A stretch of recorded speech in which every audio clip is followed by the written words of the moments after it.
Last week on the videos I was talking about dealing with overwhelm. So what I thought it'd be really useful to give you guys is my top 5 tips that I use within my coaching programs and with my guys that they get the most benefit from, but it's also stuff that I use for myself. So a lot of this stuff, a lot of people are already thinking it's November. We're just going to wait until next year to get started on certain things, to set our goals, to be aimed to be moving forward towards stuff. But truth is, when you're waiting for that next month, that next Monday, whatever it is, it never really happens. You just end up staying where you are. And I completely get it, because when you're feeling that stressed out and that's the only way I can describe it. We know what that feeling is, right? We've had it. We've got ambitions. We've got stuff that we want to be able to do, but yet we never seem to be able to get there. So I wanted to share just 5 simple things that can have huge, huge impacts on your life. So number 1 is to prioritize your health. And I know for a lot of people that don't enjoy doing fitness or tell themselves that they don't enjoy doing fitness, they're like, oh, well, I don't really need to do that. But yet they can find that their energy levels are down, they feel sluggish. They're the person that always catches a cold, who's always ill in and around the office. You don't get anything done when you're ill. So prioritizing your health is not only help you're going to feel good about your body, you're going to feel more confident in your body, and it affects how you show up in the world, but it's also going to give you more energy, more energy to go out and deal with your day and deal with the stuff that you have to do on a daily basis, and not just sort of slumping and getting along, but actually thriving and feeling freaking good. So really prioritize your health. Eat clean food. So when I talk about clean foods, it's just creating foods from scratch and doing it yourself. And again, the biggest barrier here is I don't have the time for this. Seriously, like cooking a meal from scratch can be be done in 10-15 minutes. I mean, check out Joe Wicks' stuff, Lean in 15, like 15-minute cooking. And it's about just getting these foods that are going to help to support your body, getting in lots of fresh veggies, having your green smoothie in the morning is one of the quickest and easiest ways to get the nutrients into your body to help it fight to be fit and healthy. So moving on, and that includes movement in that as well, getting out daily, creating space in your day. So for me, I don't know if you can't see outside, but it's actually chucking it down. But it's snowing shitloads at the top, so it's super exciting. Anyway, enough of the weather. It's a totally British thing to do, is talk about the weather. But getting out, like, it's chucking it down. And I've been out with the dog walk, like in our house. Most households are like, oh, you walk the dog. No, you walk the dog. In our house, it's like, oh, I'm walking the dogs today, because I know the space that creates for me, and it's kind of like my alone time where I get to be I'll do one of two things. I will either be just sort of alone with my own thoughts, and it allows me to download, to process what's going on in my brain. And quite often I can come back from a dog walk and I'll be like, bam, I've got an idea. I'm going with it and roll with it. I inspired to go out and create my day.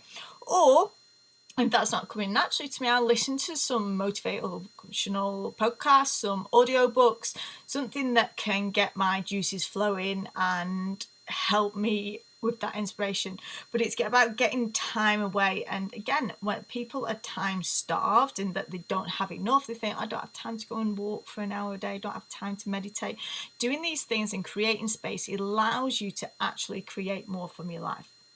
And you're not going to get that until you start to break the habit and allow yourself create the space. If it means you've got to get up 10 minutes earlier to go and do a 10-minute walk, get outside, whatever it is, if it's getting up from your desk at lunchtime and going and walking, you've just got to start doing the practice. The more you start to do it, like me, like in our household, it's like, no, I want to walk the dogs. You kind of come relying on, you get hooked on those feelings, and you get hooked on the way that the outcomes that comes from that, because that's when I get a lot of my inspiration and my get-go to go and do more. So that is about prioritizing your health, your mental health, in terms of taking time out, taking space for yourself, and as well as the physical body as well.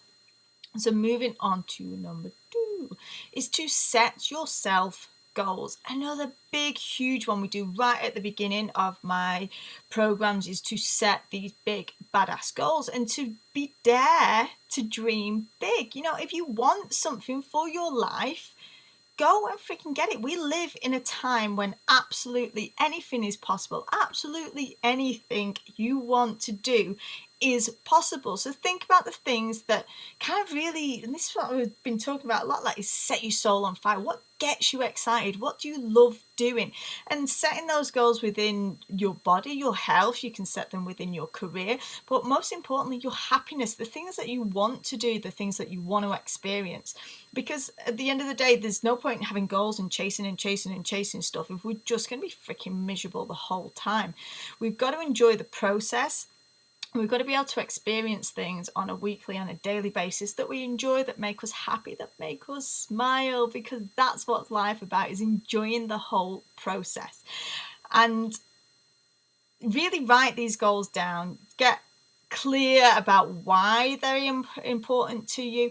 The more you can connect to the why around your goal, the easier it is going to be to stay on track, because some sort of resistance is probably going to show up. Most things are never that clean cut and plain sailing.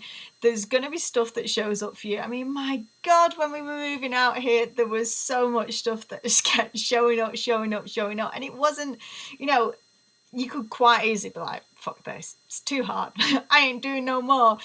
But at the same time, with the connection with the why we were moving out to France to be able to live the life of our absolute dreams was so damn powerful. There was no way we were letting these hiccup after hiccup after hiccup get in our way. And look, we're here, we made it. So it's all good.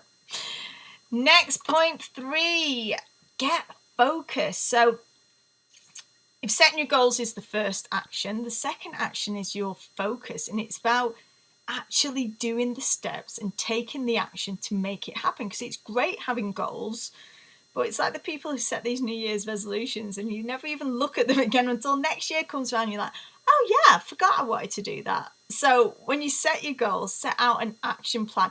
And a great way to do is to reverse engineer it. So what I'd say you want to be in like a certain size dress by such a date. You work it back week by week by week by week. How much have you got to lose to get to that goal in that specific set of time? And then look at the action steps that you've got to take. So you've got to start eating healthier. You've got to move your body more. You've got to be drinking more. You've got to be sleeping better. So these are the action steps, the focus that you would put in to be able to achieve the end goal. And it goes for whatever goal you've set. So if you've set a lifestyle goal that you want to go on a holiday, how much is that holiday going to cost? When do you want to go? So if you're breaking it back down, how much have you got to save on a week by basis? Or how do you get to increase your income in order to be able to achieve that? So when you sort of reverse engineer it and work it backwards, it doesn't seem like such a big, scary goal. It's like, holy shit, I could actually do that. And that's what breaking your goals down and getting them in order is going to help you to achieve them. I mean, there will be some weeks you don't always do so well, or you might not do it. Again, don't beat yourself up about it. Look at what's working and what's not working, and what are the next action steps or the tweaks or modifications that you can make to help achieve it, to go on and move it. So it's getting focused, and it goes in line with getting focused is I've started using a great project management tool called Asana, ASANA. And you can basically put all your goals into Asana. You can break it down and set it tasks. So maybe if you were, so for the example of saving for a holiday, maybe you wanted to take up a second job or do some, start your own business or do something to help you to create more money. You can set those tasks, and it'll also send you little reminders out. And you could do that with your weight or your body goals as well. So you want to have done such and such, or started getting to bed by 10 o'clock in the evening. You want to have started drinking more water. You can set all these tasks into Asana, and it sends you nice little reminders to help keep you on track. But at the same time, it's all about this process, this journey, setting these goals, but without the stress. Yeah, I like to set myself these kind of schedules, but I do it with flexibility. Flexibility allow yourself to not meet certain deadlines without getting pissed off and just throwing it all to the wind. Just reset those, reschedule them if they're still important to you. Some goals are going to fall by the wayside. Maybe you don't care so much about them anymore. Maybe you want to prioritize other things. That is okay too. And I love having that little bit of flexibility to allow me to, again, enjoy the process. Because if you hate every damn second of it, you're never going to stick up with it for the long term. So moving on to step number 4 is to get support. You do not have to do these things alone. For me personally, I work with so many different avenues of support. So I have a virtual assistant that helps me out with my business stuff. I usually am working with some type of business coach or within some coaching program in some shape or form. And then I also have my own fitness coaches as well. But that's the stuff that I pay for to invest in myself. But I also have things like, I have my running partner, or I should say Spartan partner, because she fucking hates running. Vicky, she's my buddy. She does my Spartans with me, and we're forever WhatsApping each other. What's your training program? What are we doing this week? At the moment, we've just been on. We're talking head torches as we take on our first nighttime Spartan race, which is super exciting. And I say exciting, it's a little bit scary, but it's good. So doing that for next year. So who could you have? How can you create your own support network from the people around you who have the same type of goals, who are the same type as you are, who are motivated by certain things? Think about those type of people and how you can create that support network. And it could be something so simple as having a WhatsApp group. I know they work massively for so many people and so many groups. When I worked with my old boot campers, it's a really cool tool to utilize. And then down to like your significant other. Like this week I've been on detox, and sometimes my husband's like eating patterns, he can go into like full-on binge and at times, and so for him to be on detox with me has been so huge in helping me to stay really focused on track. Because if he was next to me and be like, oh, eating chocolate or whatever, yeah, it might have been harder. So having someone within the household, and also he's the cook of the house, so him creating the meals that are helping us to stay on track with our goals for the 7-day cleanse has been absolutely monumental. So they don't have to be doing exactly what you're doing, but just to ask them to give you some support in what your goals are, and let them know that they're important to you. So it's about creating a support network, whether you come onto a program of some description or create that network in and around you. Is stop feeling like so many. I know one of my own coaching clients, she really struggles with being able to ask for help, and that is one of the biggest things that has helped shift her through us working together, is that she's been able to ask for help. And often it's just being able to speak it out and let people know what's going on, and then getting some advice, some support. And sometimes most of it is just about figuring your own shit out. You just need to be able to say it out to someone else. And then the biggest one, of course, is accountability. Someone to call you up on your shit when you're like, I can't be asked today, because it's gonna happen. And sometimes we just need a little bit of a kick up the backside to get that stuff done, and to help and to remind us to reconnect with that reason, that big old why we are doing it in the first place, why it is important to us, and why it's getting us fired up.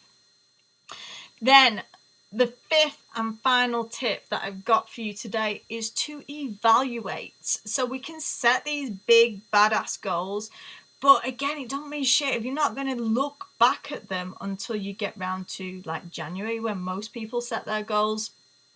So be reviewing and evaluating it regularly. Within my programs, I get my guys to review on a weekly, a monthly, and then a 90-day basis, so that we're looking at where we are moving forward. Also looking at what's not working, because something's not working. Don't keep doing the same thing over and over again. You get to change, you get to adapt. to create the results that you do want. If stuff's not happening, you get to look at why. And it's, that's why most people give up when things aren't working out. They're just like, yeah, start again in a while. No, we get to dig into what's going on, and then what we can do to shift through that to create something different.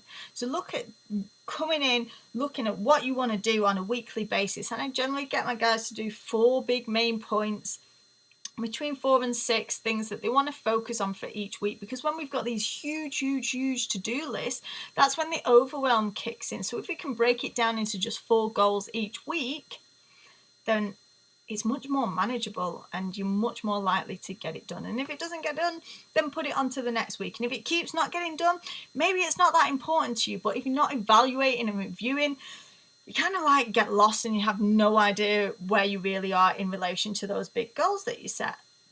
So doing this process is going to really help you to shift through sticking points and help you to just be more effective, get more shit done. In fact, look, it says it on the t-shirt, I get shit done.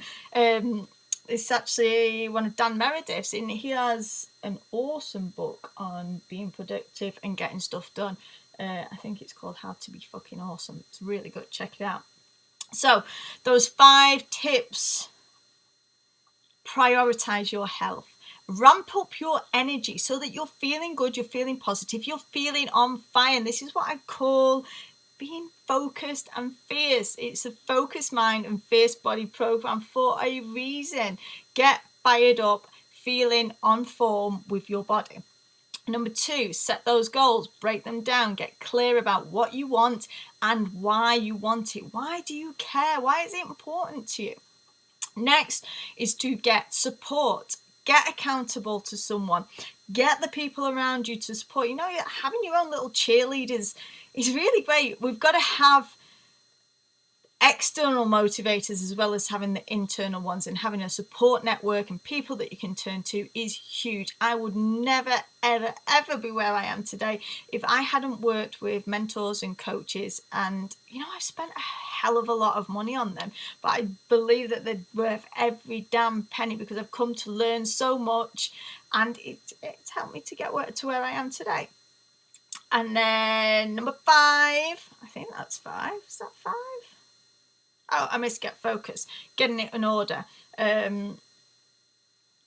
scheduling things, check out Asana, have a look at that. And then the final one is to evaluate. So we're going back, we're reviewing the process, looking at where things can be improved and where we can get more of that. So as you can tell, this huge part of what I teach within my programs. Get started with those, start playing around with it, see how you get on with things. And of course, if you do want to learn more about my Focus Mind Fierce Body formula, I'm now taking on people for January. Do get in touch or post over into the group if you've got any specific questions. So I really hope that helps you to be like, right, I kind of can see where I'm going with this and can be able to start implementing these changes. And my biggest saying is, like, the changes only come from the action you take. So if you've made it to this point in the video, go and take some freaking action. Don't just watch the video and then do nothing about it. I urge you, do something about it. Get writing down, get down your 5 action steps. And of course, if you want some support with that, get in touch. Peace out.